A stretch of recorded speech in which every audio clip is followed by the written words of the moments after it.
കേരളത്തിൽ നിന്നും നേപ്പാളിലേക്ക് ട്രെയിൻ മാർഗം പോകാൻ ആഗ്രഹിക്കുന്നവർക്ക് തീർച്ചയായും ഉപകാരപ്രദമാവുന്ന ഒരു വീഡിയോ ആണിത്. ഇത് നമ്മുടെ രണ്ടാം ഭാഗ വീഡിയോ ആണ്. ഒരു ഭാഗം വീഡിയോ നമ്മൾ ചെയ്തിട്ടുണ്ടായിരുന്നു ഓൾറെഡി, കേരളത്തിൽ നിന്ന് നേപ്പാളിലേക്ക് പോകാൻ സാധിക്കുന്ന ട്രെയിനിന്റെ വിവരങ്ങൾ വെച്ചിട്ട്. ഇത് നമ്മുടെ രണ്ടാം ഭാഗമാണ്. അപ്പോൾ പുതിയൊരു വീഡിയോയിലേക്ക് എല്ലാവർക്കും സ്വാഗതം. വീഡിയോയിലോട്ട് പോകുന്നതിന് മുമ്പ് നിങ്ങൾ എല്ലാവരും എനിക്കൊരു ചെറിയ ലൈക്ക് തന്ന് സഹായിക്കണേ. സ്റ്റെപ്പ് ബൈ സ്റ്റെപ്പ് ആയിട്ട് ഞാൻ നിങ്ങൾക്ക് ഇന്നത്തെ ഒരു വീഡിയോയിൽ പറഞ്ഞ് മനസ്സിലാക്കി തരുന്നതാണ്. കേരളത്തിൽ നിന്നും ഏത് റെയിൽവേ സ്റ്റേഷനിൽ ഇറങ്ങിയാലാണ് നമുക്ക് നേപ്പാളിലേക്ക് പോകാൻ സാധിക്കുന്നത്, റെയിൽവേ സ്റ്റേഷനിൽ ഇറങ്ങിയതിനു ശേഷം എങ്ങനെയാണ് നേപ്പാളിലേക്ക് പോവേണ്ടത്, എന്തൊക്കെ കാര്യങ്ങൾ നമുക്ക് ശ്രദ്ധിക്കണം, നമുക്ക് വിസ വേണോ, നമുക്ക് വേറെ സിം കാർഡ് വേണോ, നമുക്ക് വേറെ മണി വേണോ, അങ്ങനെയുള്ള എല്ലാ കാര്യങ്ങളും ഇന്നത്തെ ഈ ഒരു ചെറിയ വീഡിയോയിൽ ഞാൻ ഉൾപ്പെടുത്തിക്കൊണ്ട് നിങ്ങൾക്ക് പറഞ്ഞ് മനസ്സിലാക്കി തരുന്നതാണ് കേട്ടോ. ഇനി നമുക്ക് ഒട്ടും സമയം കളയാതെ ആദ്യം ട്രെയിനെ പരിചയപ്പെടാം. ഇതാണ് ആ train number 125-22 Barauni Rapti Sagar express. ഈ ഒരു ട്രെയിൻ ആഴ്ചയിൽ വെള്ളിയാഴ്ചകളിലായി മാത്രം സർവീസ് നടത്തുന്ന ട്രെയിനാണ്. ആരംഭിക്കുന്നത് നമ്മുടെ എറണാകുളം ജംഗ്ഷനിൽ നിന്നുമാണ്.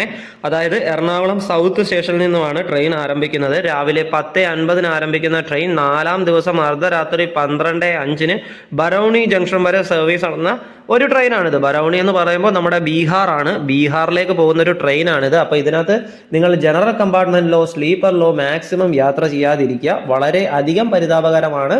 അതുകൊണ്ട് കൂടുതൽ ആൾക്കാരെയും ഞാൻ ഈ ഒരു ട്രെയിനിൽ AC കോച്ചസിലോട്ടെ സജസ്റ്റ് ചെയ്തോളൂ കേട്ടോ. അപ്പോൾ ഇനി നമുക്ക് ഈ ഒരു ട്രെയിനിന്റെ വിവരങ്ങൾ കേൾക്കാം. ഈ ഒരു ട്രെയിന് 4 ജനറൽ കമ്പാർട്ട്മെന്റ് ഉണ്ട്. ട്രെയിനിന്റെ മുൻഭാഗത്ത് 2ഉം പിൻഭാഗത്ത് 2ഉം.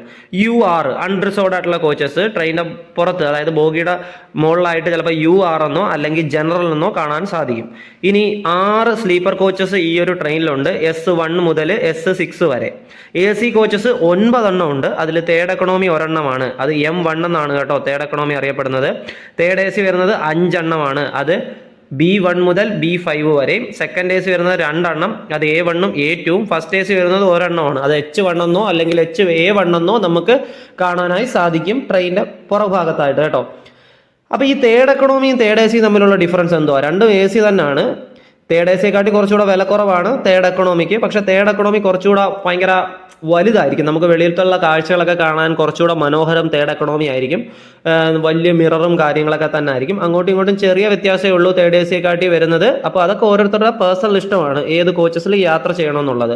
രണ്ടും നല്ലത് തന്നെയാണ് കേട്ടോ. എനിക്ക് കൂടുതലും തേർഡ് എക്കണോമിയാണ് ഇഷ്ടം, അതുകൊണ്ട് എൻ്റെ ഇഷ്ടം ആയിരിക്കണമെന്നില്ല മറ്റുള്ളവർക്ക്. അതൊക്കെ ഓരോരുത്തരുടെ ഇഷ്ടവും താല്പര്യം വെച്ച് നിങ്ങൾ ബുക്ക് ചെയ്ത് പോവുക. ഓക്കെ, ഇനി ഇതേ ട്രെയിൻ തന്നെ ട്രെയിൻ നമ്പർ 125-11 ആയിട്ട് ആഴ്ചയിൽ തിങ്കളാഴ്ചകളായി തിരിച്ചും സർവീസ് ഉണ്ട്. നമ്മുടെ ബറൗണി ജംഗ്ഷനിൽ നിന്നും രാത്രി 10:50 ആരംഭിക്കുന്ന ട്രെയിൻ 4-ാം ദിവസം രാവിലെ 11:30 എറണാകുളം ജംഗ്ഷനിലേക്ക് എത്തിച്ചേരുന്നതാണ്. ഇനി ഈ ട്രെയിനിൽ നമുക്ക് എങ്ങനെ കേരളത്തിൽ നിന്ന് നേപ്പാളിലേക്ക് പോകാൻ സാധിക്കുമെന്ന് നോക്കാം. നമുക്ക് കേരളത്തിൽ നിന്ന് ട്രെയിൻ മാർഗം പോകുമ്പോൾ ഗോരഖ്പൂർ ജംഗ്ഷനിലാണ് ഇറങ്ങേണ്ട റെയിൽവേ സ്റ്റേഷന്റെ പേര് ഗോരഖ്പൂർ എന്നാണ്. അപ്പോൾ എറണാകുളം ജംഗ്ഷനിൽ നിന്നും രാവിലെ 10:50 ആഴ്ചയിൽ വെള്ളിയാഴ്ച ആരംഭിക്കുന്ന ട്രെയിൻ 3-ാം ദിവസം ഉച്ചയ്ക്ക് ശേഷം 3:40 നമ്മുടെ ഗോരഖ്പൂർ ജംഗ്ഷനിലേക്ക് എത്തിച്ചേരും.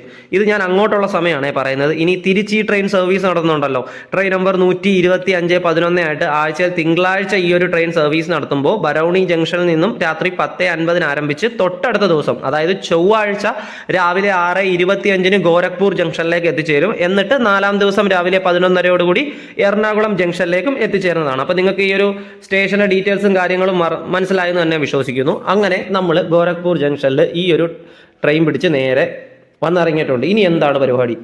റെയിൽവേ സ്റ്റേഷനിൽ ഇറങ്ങി ഒരു 500 മീറ്റർ നടന്നാൽ ഗോരഖ്പൂർ ബസ് സ്റ്റാൻഡ് എത്താം. അവിടെ നിന്ന് ഒരു 200 രൂപയ്ക്കകത്ത് ടിക്കറ്റ് എടുത്ത് 2 മണിക്കൂറോളം ബസ്സിലിരുന്ന് ഇന്ത്യൻ നേപ്പാൾ ബോർഡർ ആയിട്ടുള്ള സൊനോലിയിൽ നമുക്ക് എത്താൻ സാധിക്കുന്നതാണ് കേട്ടോ. സൊനോലി ബസ് സ്റ്റാൻഡിൽ നിന്നും റൈറ്റ് സൈഡിലേക്ക്, അതായത് നമ്മുടെ വലതുവശത്തേക്ക് 1 കിലോമീറ്റർ നേരെ നടന്ന ഡെസ്റ്റിനേഷൻ ആയിട്ടുള്ള നേപ്പാൾ ബോർഡർ നമുക്ക് കാണാനായി സാധിക്കുന്നതാണ്. ഇന്ത്യയിൽ നിന്നുമുള്ളവർക്ക് ഏതെങ്കിലും ഒരു വാലിഡ് ID കാണിച്ചാൽ ഈസി ആയിട്ട് നേപ്പാൾ ബോർഡറിലേക്ക് കയറാം കേട്ടോ. ആധാർ കാർഡ് തന്നെ ധാരാളമാണ്, വിസയോ കാര്യങ്ങളോ ഒന്നും വേണ്ട. നിങ്ങൾ ആ ബോർഡറിനകത്തോട്ട് ചെല്ലുന്ന സമയത്ത് തന്നെ നമുക്ക് അവിടെ ചെന്ന് മണി എക്സ്ചേഞ്ചിന് ഇഷ്ടം പോലെ ഓപ്ഷൻ ഉണ്ട്. അപ്പം നമ്മുടെ കയ്യിലുള്ള പൈസ അവിടെ കൊണ്ട് കൊടുത്ത് അവിടുത്തെ മണി മേടിച്ച് വെക്കുക, നേപ്പാൾ കാശ് നമ്മളെ കയ്യിലാക്കി വെക്കുക കേട്ടോ. അത് എളുപ്പമാണ്. അവിടെ ആ ബോർഡറിൻ്റെ അടുത്ത് ചെല്ലുമ്പോൾ തന്നെ ഇഷ്ടം പോലെ ഉണ്ട്. അവിടെ കൊടുത്ത് ആദ്യം അത് ചെയ്യുക, പിന്നെ നമ്മളൊരു സിം കാർഡും എടുക്കുക കേട്ടോ. അവിടെ ആക്റ്റീവ് ആയിട്ടുള്ള ഒരു സിം കാർഡും എടുക്കുക. അതും അവിടെ നിന്ന് എടുത്തതിന് ശേഷം നമ്മുടെ ബോർഡറിൽ നിന്നും വെളുപ്പിനെ 4 മണി മുതൽ നേപ്പാളിൻ്റെ മെയിൻ സിറ്റി ആയിട്ടുള്ള സ്ഥലങ്ങളിലേക്ക് ബസ്സുകൾ എപ്പോഴും അവൈലബിൾ ആണ്. കേരളത്തിൽ നിന്നും വളരെ ബഡ്ജറ്റ് ഫ്രണ്ട്ലി ആയിട്ട് പോകാൻ പറ്റിയ ഒരു ബോർഡർ കൺട്രിയാണ് നമ്മുടെ നേപ്പാൾ. ഇനി ഈ എറണാകുളം ജംഗ്ഷനിൽ നിന്നും ആരംഭിക്കുന്ന ട്രെയിന് കേരളത്തിൽ എവിടെയൊക്കെ സ്റ്റോപ്പുകൾ ഉണ്ടെന്ന് അറിയണമല്ലോ, അതൊന്ന് കേൾക്കാം. രാവിലെ 10:50 എറണാകുളം ജംഗ്ഷനിൽ നിന്നും ആരംഭിക്കുന്ന ട്രെയിന് പിന്നെ സ്റ്റോപ്പ് ഉള്ളത് ആലുവയിലാട്ടോ. 11:10 ആലുവയിലെത്തും, 11:22 അങ്കമാലിയിലെത്തും, 11:40 ചാലക്കുടി എത്തും, 11:50 ഇരിങ്ങാലക്കുട എത്തും, 12:15 തൃശ്ശൂർ, ഉച്ചയ്ക്ക് 12:40 വടക്കാഞ്ചേരി, ഉച്ചയ്ക്ക് ശേഷം 1:30 ഒറ്റപ്പാലം, 1:45 പാലക്കാട് ജംഗ്ഷൻ. ഇത്രയും സ്ഥലങ്ങളിൽ മാത്രമേ ഈ ഒരു ട്രെയിന് കേരളത്തിൽ സ്റ്റോപ്പുകളുള്ളൂ കേട്ടോ. ഇനി ഒരാൾക്ക് ട്രെയിൻ ടിക്കറ്റ് ചാർജ് വരുന്നത് എറണാകുളം ജംഗ്ഷനിൽ നിന്നും നമ്മുടെ ഗോരഖ്പൂർ വരെ ജനറലിന് 610 രൂപയും സ്ലീപ്പറിന് 1005 രൂപയും തേർഡ് എക്കണോമിക്ക് 2485 രൂപയും തേർഡ് എ സിക്ക് 2575 രൂപയും സെക്കൻഡ് എ സിക്ക് 3735 രൂപയും ഫസ്റ്റ് എ സിക്ക് 6350 രൂപയുമാണ് കേട്ടോ.